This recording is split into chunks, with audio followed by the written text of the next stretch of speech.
Hello, folks. Dustin Zarni here, Onondaga County Democratic Elections Commissioner. Welcome to Commissioner in the Car. Today is Tuesday, May 16th, and I'm here in the beautiful Thruway rest stop in the Iroquois service area, which is exactly halfway between Syracuse and Albany. I'm on my way back from another educational day that I did I had 14 different meetings with legislators today and staff that to talk about the end of the session.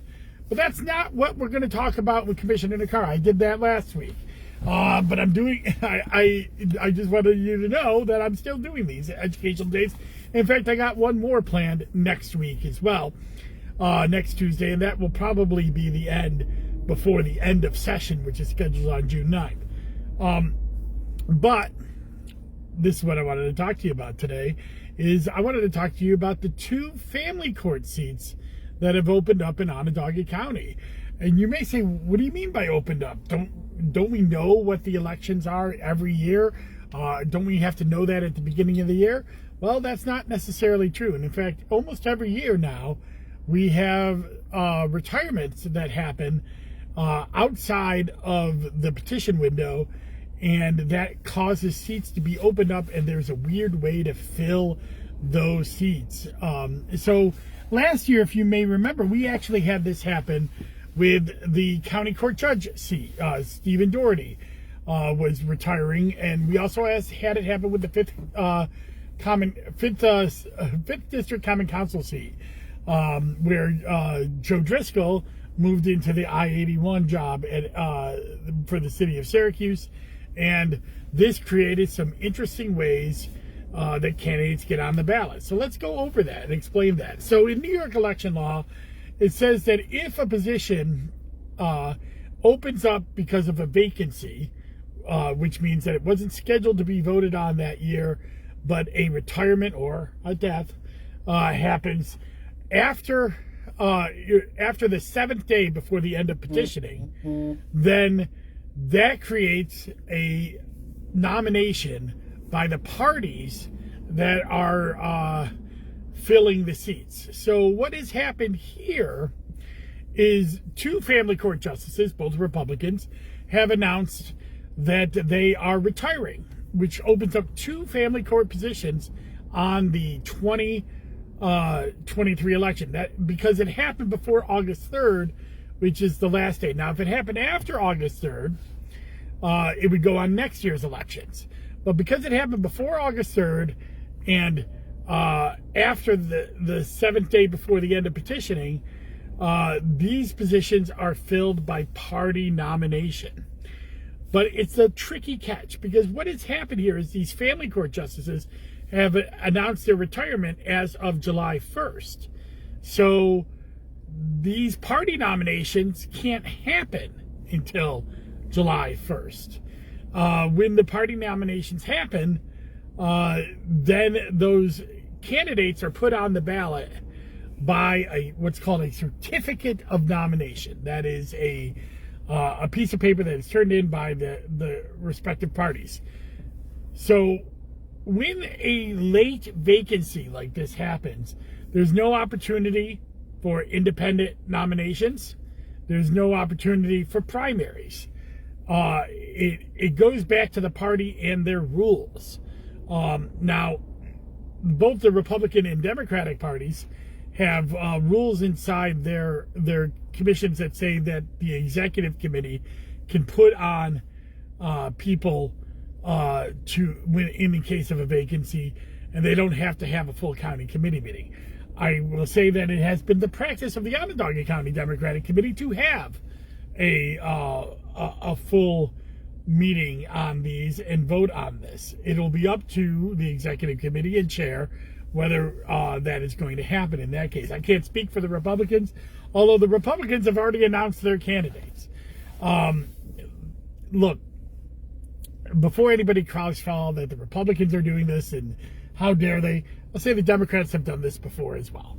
They timed their nominations to get by the committee process. We saw that last year or by the petition process. We saw that last year with Stephen Doherty's retirement, who announced a retirement well in advance and thus, but it wasn't effective until later on in the year. So that has happened by Democrats as well.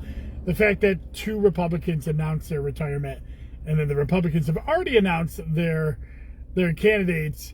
Obviously they knew it was happening. There was rumors out there that it was happening. I didn't talk about it because I don't talk about rumors. I talk about what is actually happening at the Board of Elections. And now that it's been announced, we can talk about that. So now that these 2 family court positions are open, the party committees will have to actually submit a certificate of nomination after July 1st, because that's when the retirements are effective. And whoever runs for those judges will run for the full term for family court, which I believe is 10 years. So they will run a full term, starting from 2023 to 2033, whoever wins that. Now, Democrats have had a really good luck with countywide races, especially for judicial races. We have won many of them, and we've even won them in odd years. And as you may remember, even our Supreme Court seats in the odd years, we may not win the overall seats, but we win Onondaga County. And there is a full slate of Democrats running for countywide offices this year. So there's a decent chance for Democrats to win countywide. And remember, Democrats do outnumber Republicans in the county. The problem with Democrats is they don't always show up to vote in local elections. And also Democratic-leaning independents don't always show to vote in local elections. So that's a big problem. Whoever's running is going to have a shortened time to actually get out there and talk to the voters. So it'll be interesting to see who the Democrats pick. So I'm going to put in my show notes when I get home. I got about another hour or two before that will happen. I'm going to put in my show notes my article from last year that talked about what happens when late nominations hit and the problems it causes. So I think I called it the tangled web we weave of late nominations, because it is an interesting part of election law. And I'm not sure there's anything that we can do other than what we do on it, but it is nuanced, and I like sharing that with you, because that's what I do, these commissioner in cars, to highlight certain parts of elections that are happening year-round and all the time. So I've had and I also want to apologize to my viewers, listeners, whatever you are doing, all 12 of you, but I've been a little slow on my content this last weekend. I ran into some data issues, so I couldn't do my weekly wonk on the village of North Syracuse. That will be coming next weekend. And my long promise now Zarni seminar on absentee voting, which I've been supposed to do like every week. I was not able to get that done last week. I will do it for Thursday. And that delays my Zoom with Zarni that I was going to do with the Lysander Democrats. That's going to be the next week. And, and so on and so forth. So I'm going to get back on the horse with my content. But I really hope that that I can get back on that, because I enjoy doing it. Those of you who read those weekly wonks seem to enjoy it. It's one of the more popular things on my website at dustinzarni.com, and I like data. It's just one of the things I do like. So I'm happy to do those, and I'm hoping to get back on the horse this week with that. So no Zoom with Zarni this week, but a Zarni seminar on absentee voting on Thursday. A weekly wonk this weekend on the village of North Syracuse. And you can go to dustinzarni.com and subscribe and get all the notifications around that. My good friend David is back. He's here live. He asked a question in the chat, which of course anybody who's seeing this live could ask a question in the chat. He's asked a couple, so I'll start answering some of them, and then I'm going to get back on the road to get home to my family. So I'm going to make this quick. It seems like it's tiresome to ask, but at the recent CNN town hall with the former President Trump, he claimed again, without any evidence, that the 2020 election was stolen from him. Will we hear these claims forever? Yes, we will, from President Trump. But you know what stops these claims is when it becomes not palatable to the general election electorate. So the fact that he claims the 2020 election was stolen, well, I think he paid a lot of price in 2022, where Democrats increased their majority in the Senate and lost. And while they lost the House, they didn't lose it by that much. And in fact, it was the smallest midterm game for a party in power since the 90s, or for a party not in power since the 90s. So once that kind of stuff starts having electoral impact, then I believe that the people making those claims will go away, or at least will not be nominated by their respective parties. But then again, the only way to actually stop this from happening is to make sure that the people who are making these not just false claims, but dangerous and horribly misguided claims are never given power to be able to act on those claims. And that's what we see in some of these other red states where they are getting out of ERIC, the interstate cross-check. They are passing voter identification laws. They are trying to take away polling places on student campuses. They're trying to do all of these things because of the big lie. They're getting rid of, they want to go to hand-counted paper ballots everywhere. It's not, because they're still blaming the Dominion voting machines, despite an $85 million settlement that